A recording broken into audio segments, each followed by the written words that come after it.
Budget सत्र की शुरुआत में प्रधानमंत्री ने यहां पर बताया किस तरह उनकी सरकार प्रगति और विकास की तरफ बढ़ रही है। एक सकारात्मक ऊर्जा की जरूरत है सत्र को चलाने के लिए। हिमांशु भी हमारे साथ, हमारे सहयोगी इस वक्त जुड़ चुके हैं। हिमांशु, एक तरीके से ये भी कि किस तरह प्रगति कर रहा है देश, और दूसरा उन्होंने सीधे तौर पर विपक्ष पर भी निशाना साधा कि किस तरह नकारात्मकता फैलाई जा रही है।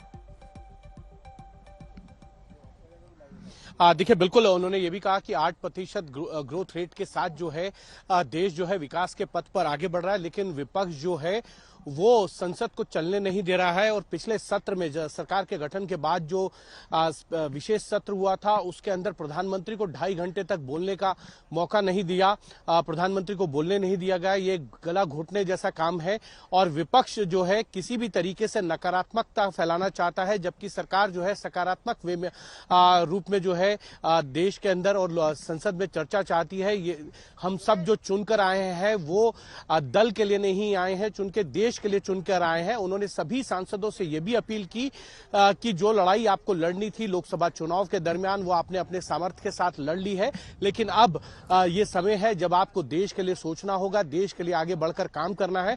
और ऐसे में आप जो है नए सांसद जो आए हैं चुनकर, पहली बार जो चुनकर आए हैं, उनके भी विचारों को जो है संसद के चर्चाओं में शामिल होने का समय दीजिए। वो भी संसद में चुनकर आए हैं, ऐसा संदेश ना जाए जिससे संसद में जो है सिर्फ हंगामा ही हंगामा नजर आए। जी ठीक है, हिमांशु रही जरा आप साथ क्या कहा और प्रधानमंत्री ने, वो सुनवाते हैं। व्यक्तिगत रूप से मुझे भी, हमारे सभी साथियों को भी ये अत्यंत गर्व का विषय है कि करीब 60 साल के बाद कोई सरकार तीसरी बार वापस आए और तीसरी पारी का पहला बजट रखने का सौभाग्य प्राप्त हो। ये भारत के लोकतंत्र की गौरव यात्रा की अत्यंत गरिमापूर्ण घटना के रूप में देश इसे देख रहा है।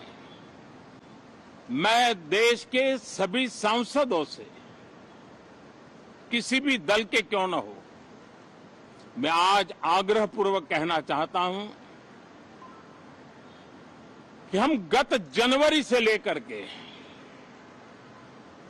हम लोगों के पास जितना सामर्थ्य था उस सामर्थ्य को लेकर के जितनी लड़ाई लड़नी थी लड़ ली। जनता को जो बात बतानी थी बता दी। किसी ने राह दिखाने का प्रयास किया, किसी ने गुमराह करने का प्रयास किया, लेकिन अब वो दौर समाप्त हुआ। चुने हुए सभी सांसदों का कर्तव्य है, सभी राजनीतिक दलों की विशेष जिम्मेवारी है कि हमने दल के लिए जितनी लड़ाई लड़नी थी लड़ ली। अब आने वाले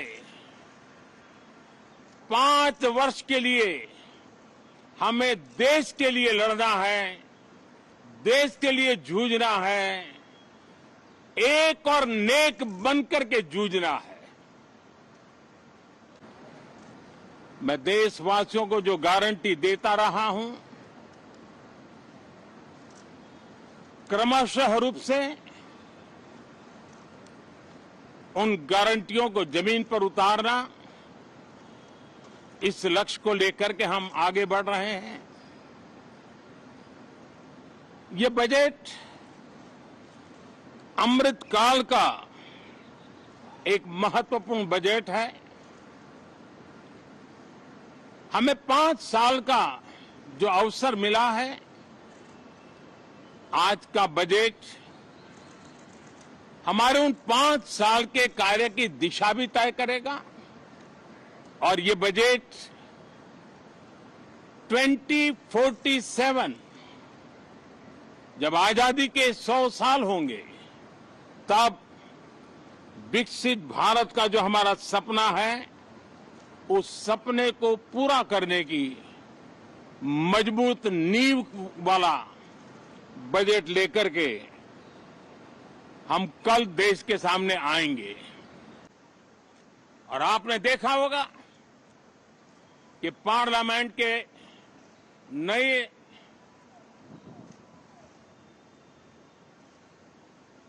संसद गठन होने के बाद जो पहला सत्र था, 140 करोड़ देशवासियों ने बहुमत के साथ जिस सरकार को सेवा करने का हुक्म किया है देशवासियों ने, उसकी आवाज को कुचलने का अलोकतांत्रिक प्रयास हुआ। 2.5 घंटे तक देश के प्रधानमंत्री का गला घोंटने का, उनकी आवाज को रोकने का, उनकी आवाज को दबाने का लोकतांत्रिक परंपराओं में कोई स्थान नहीं हो सकता है और इसका कोई पश्चाताप तक नहीं है, दिल में दर्द तक नहीं है।